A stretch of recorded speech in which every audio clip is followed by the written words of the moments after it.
I find it pretty interesting, this whole outsourcing thing, because there's a big brouhaha about it right now. But this started a long time ago. In the early 80s, all companies had their own manufacturing for computers. Grid had its own manufacturing plant right here in Mountain View, then in Fremont. And now no one would do that. And so but back then, that was the way we did it. And then one day, the VP of manufacturing came in and said, you know what, I think we can do this cheaper and better and higher quality if we have someone else manufacturer who's really good at this stuff, and we're not very good at it. And so that's what we did. And so outsourcing and manufacturing started happening in the early 80s.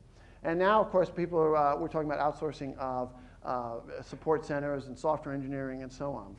I guess I'm pretty much of a globalist. I can't see the difference between outsourcing jobs to Georgia and outsourcing jobs to India. Basically, you have to have a fairly non-world view to see that one is better than the other.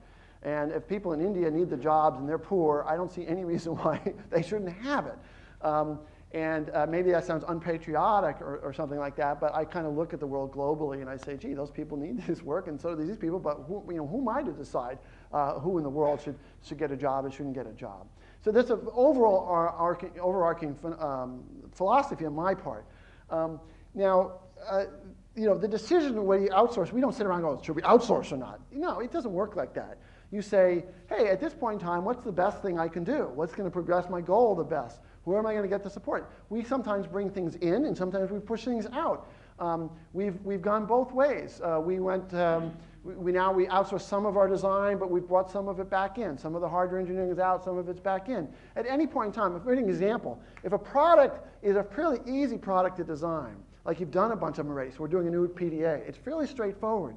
We'll probably find a better solution someplace else in the world that has a pool of engineers that are really good at this. If we're doing something that's really unique and hasn't been done before, it's probably better to have it closer to home in our own labs, because we're going to be sitting there minute to minute figuring out what we got wrong and trying to experiment and so on.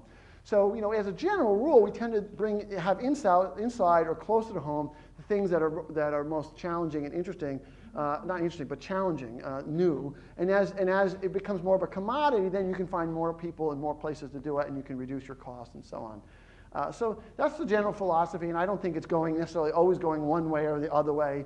I think the world is becoming global, and there are people really smart and really motivated all around the world, not just North America, not just Japan, not just wherever your favorite country is, Finland.